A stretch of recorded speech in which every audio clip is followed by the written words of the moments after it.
राष्ट्रपति ट्रंप ने भारत और अमेरिका संबंधों को अपने नेतृत्व से संजोया है, जीवंत बनाया है।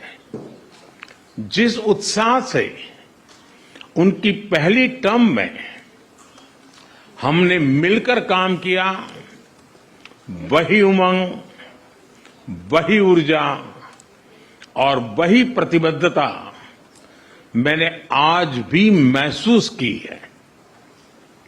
आज की चर्चाओं में उनके पहले टर्म में हमारी उपलब्धियों का संतोष और गहरे आपसी विश्वास का सेतु था।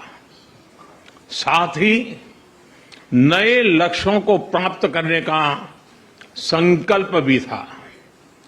हम मानते हैं कि भारत और अमेरिका का साथ और सहयोग एक बेहतर विश्व को शेप कर सकता है।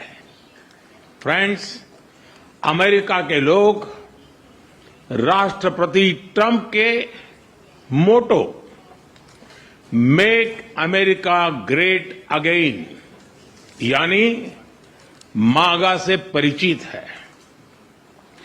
भारत के लोग भी विरासत और विकास की पटरी पर विकसित भारत 2047 के दृढ़ संकल्प को लेकर तेज गति शक्ति से विकास की ओर अग्रसर है।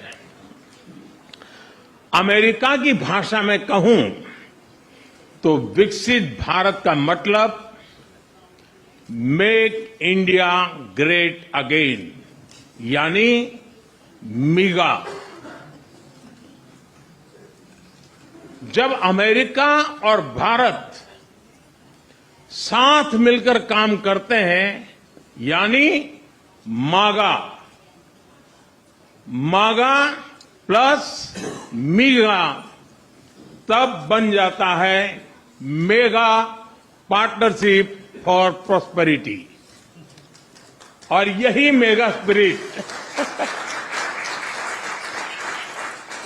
हमारे लक्ष्यों को नया स्केल और स्कोप देती है।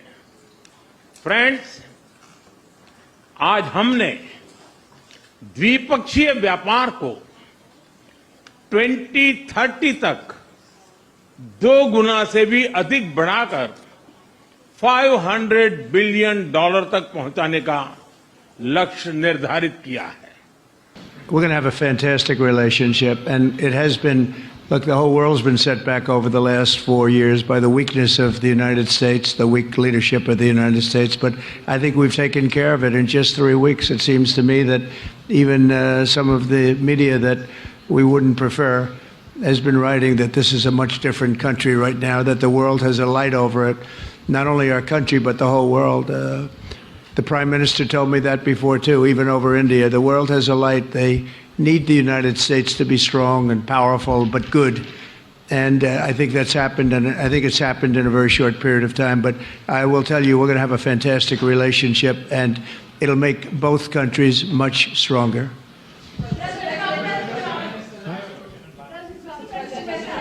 Yes, go ahead, please.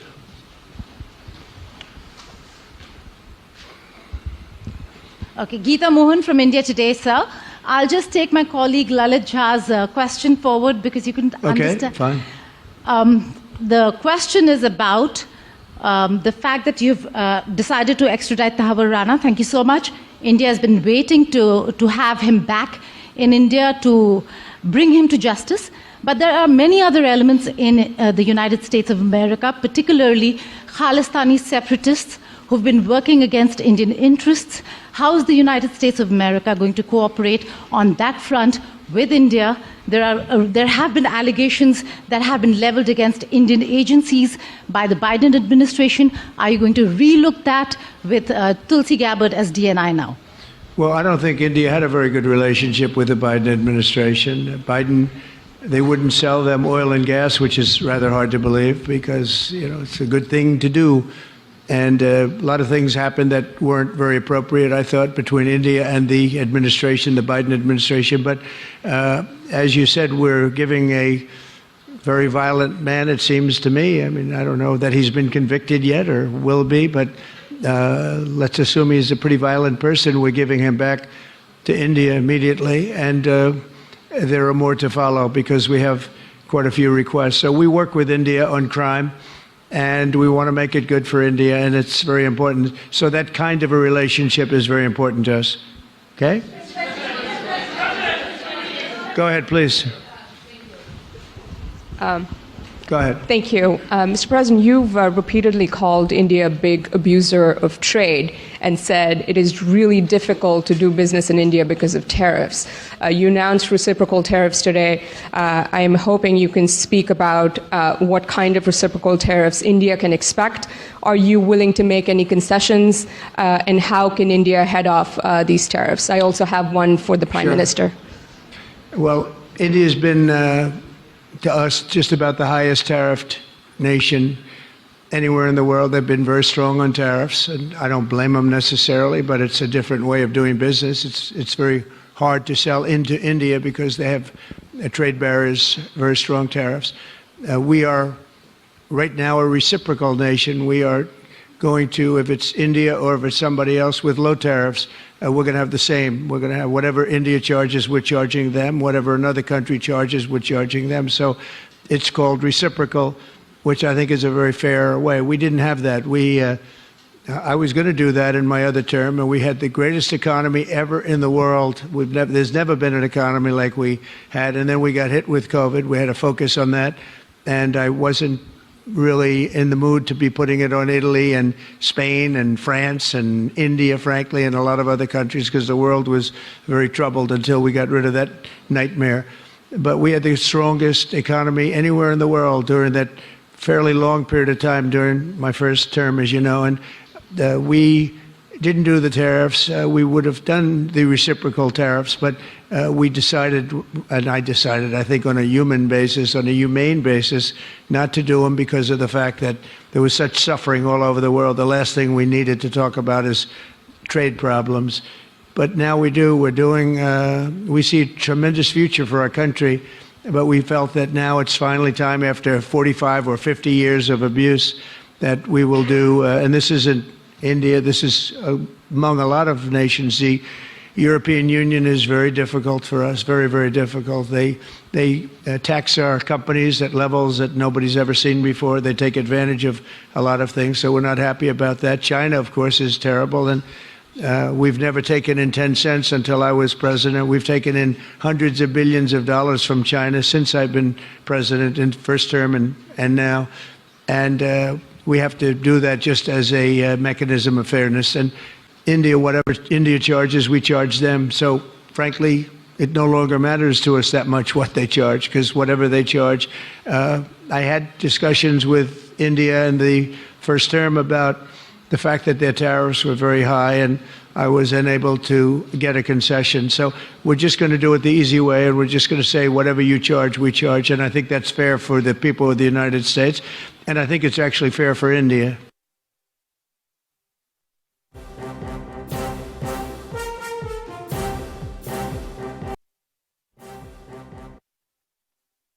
सवाल सिर्फ भारत का नहीं है, वैश्विक रूप से हम इस मत के हैं कि गैर कानूनी तरीके से जो लोग दूसरे देशों में होते हैं उनको वहां रहने का कोई कानूनी अधिकार तो है नहीं। जहां तक भारत और अमेरिका का सवाल है, हमने हमेशा कहा है कि जो वेरीफाइड होगा, कि जो सच्चे अर्थ में भारत का ही नागरिक होगा, वो अगर अमेरिका में गैर कानूनी तरीके से रहता है तो उसको वापस लेने के लिए भारत तैयार है।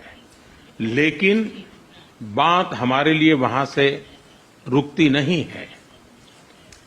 ये सामान्य परिवारों के बच्चे होते हैं, उनको बड़े बड़े सपने दिखाए जाते हैं और उनको ज्यादातर ऐसे होते हैं उनको गुमराह करके लाया जाता है, और इसलिए ये ह्यूमन ट्रैफिकिंग में जुड़े हुए पूरे इकोसिस्टम पर हमने वार करना चाहिए।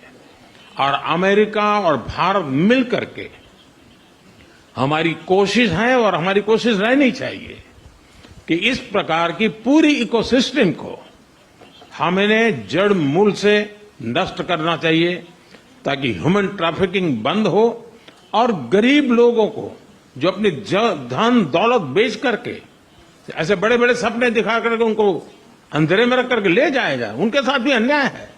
और इसलिए हमारी बड़ी लड़ाई उस पूरे इकोसिस्टम के खिलाफ है, और मुझे विश्वास है कि राष्ट्रपति ट्रंप भी इस इकोसिस्टम को खत्म करने में भारत का पूरा सहयोग करेंगे।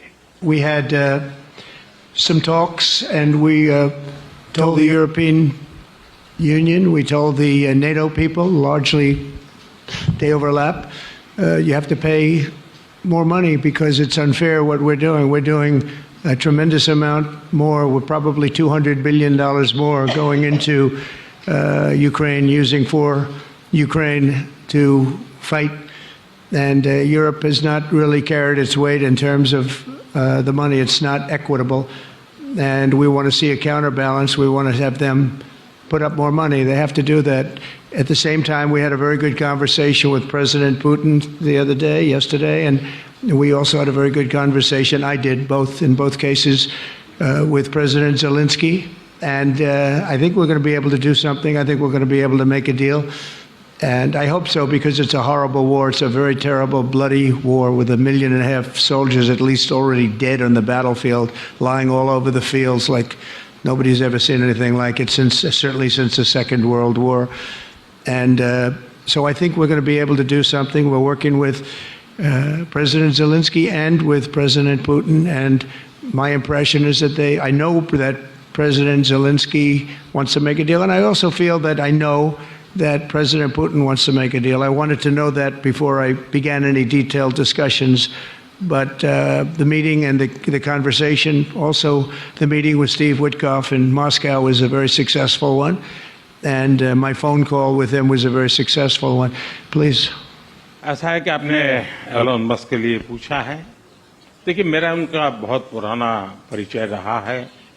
मैं प्रधानमंत्री भी नहीं था, जब मैं मुख्यमंत्री था तब से मेरा उनका परिचय है।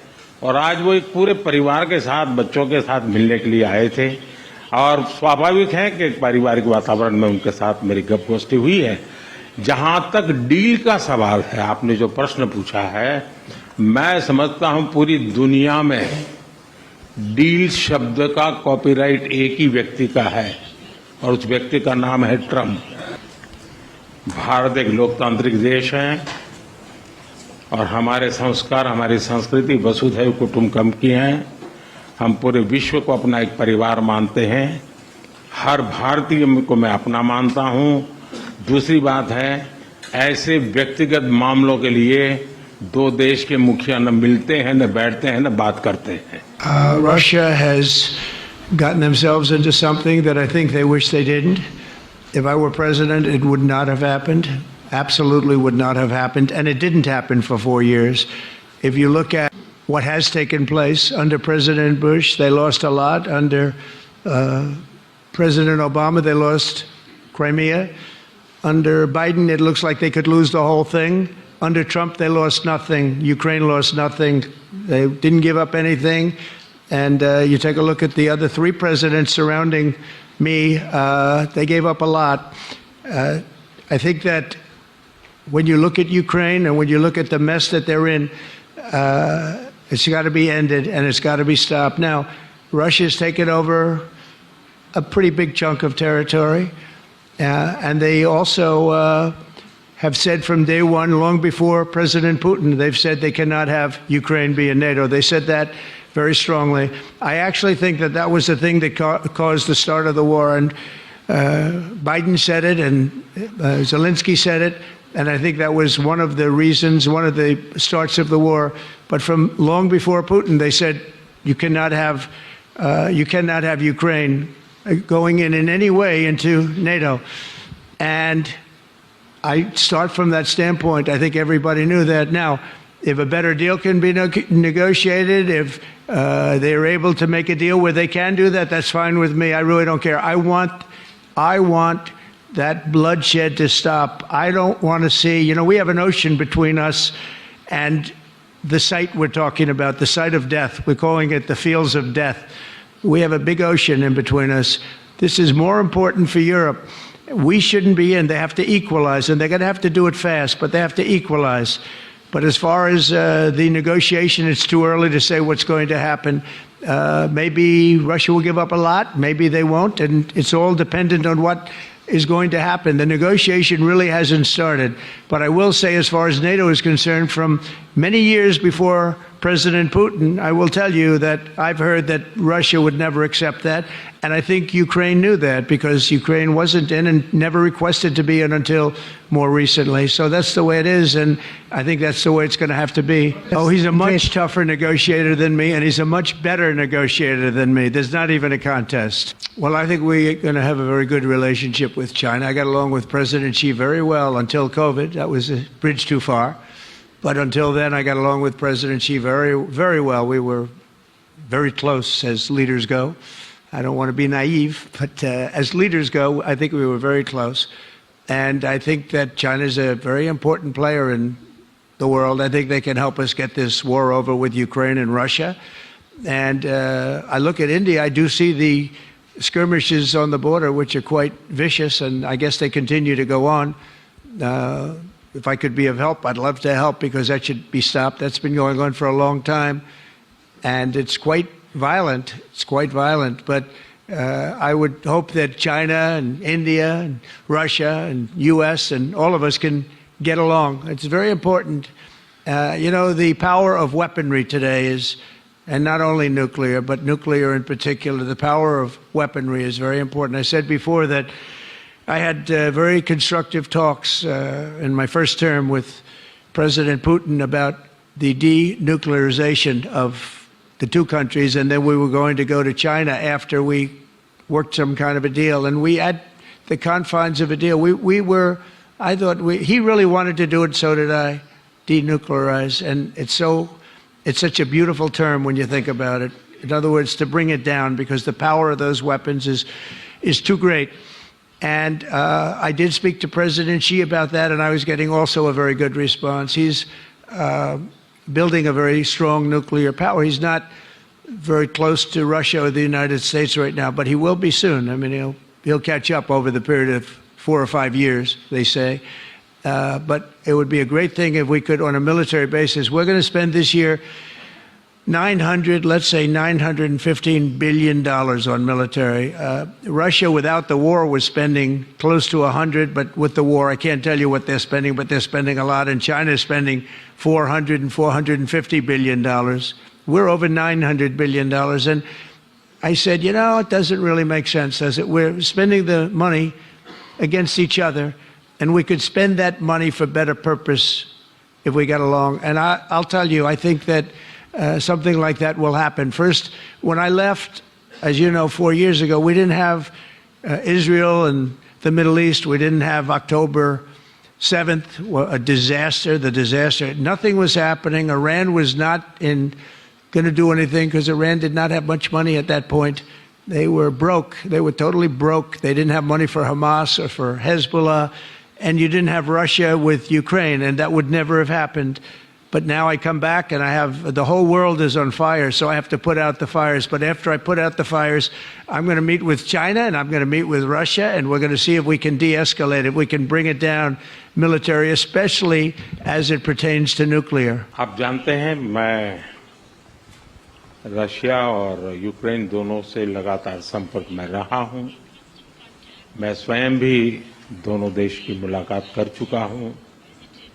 बहुत से लोगों का एक भ्रम है कि भारत न्यूट्रल है। मैं साफ करना चाहता हूं, भारत न्यूट्रल नहीं है। हमारा अपना एक पक्ष है, और हमारा पक्ष है शांति, पीस। और मैंने इसी एक हमारे सिद्धांत को लेकर के राष्ट्रपति पुतिन की हाजिरी में मीडिया के सामने स्पष्ट रूप से कहा था कि युद्ध का समय नहीं है, और आज भी मेरा कन्विक्शन है कि युद्ध के मैदान में समस्याओं के समाधान नहीं निकलते हैं, अल्टीमेटली वार्ता के टेबल पर ही होते हैं। और भारत का लगातार प्रयास रहा है कि दोनों लोग जिसमें मौजूद हो वैसे फोरम में बातचीत होगी, तब कोई रास्ता निकलेगा।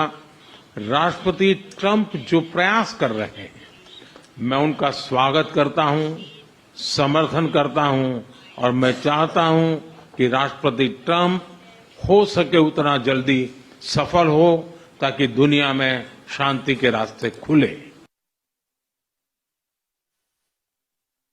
अमेरिका संबंधों प्रगाढ़ बनाने में, उसको एक नई ऊंचाई देने में और व्यापकता देने में राष्ट्रपति ट्रंप की पहली टर्म की बहुत बड़ी भूमिका रही है। और मुझे विश्वास है कि दूसरे टर्म में भी हम उसी गति से आगे बढ़ेंगे।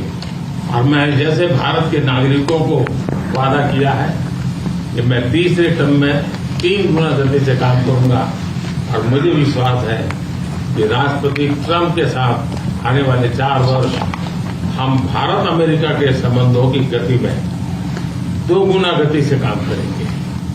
मैं राष्ट्रपति ट्रंप से एक बात हमेशा एप्रिशिएट करता आया हूं, सीखता आया हूं, कि वे राष्ट्रहित को सर्वोपरि रख करके काम करते हैं। राष्ट्रपति ट्रंप की तरह मुझे भी भारत के हितों को सर्वोपरि रखते हुए कार्य करना, ये मेरे लिए सौभाग्य की बात है।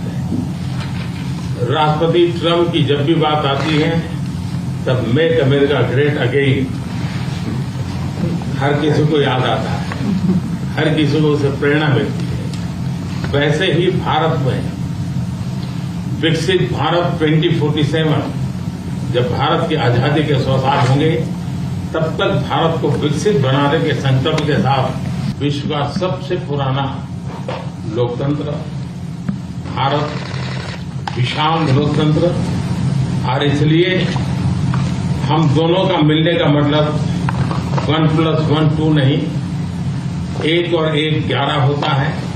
और ये 11 की शक्ति, वो ताकत विश्व के कल्याण के भी काम आएगी। मैं राष्ट्रपति ट्रंप का, मेरे एक अच्छे मित्र का हृदय से आभार व्यक्त करता हूं कि हम फिर से एक बार प्रगति की राह पर नई ऊंचाइयों को छूने के लिए चल पड़ेंगे।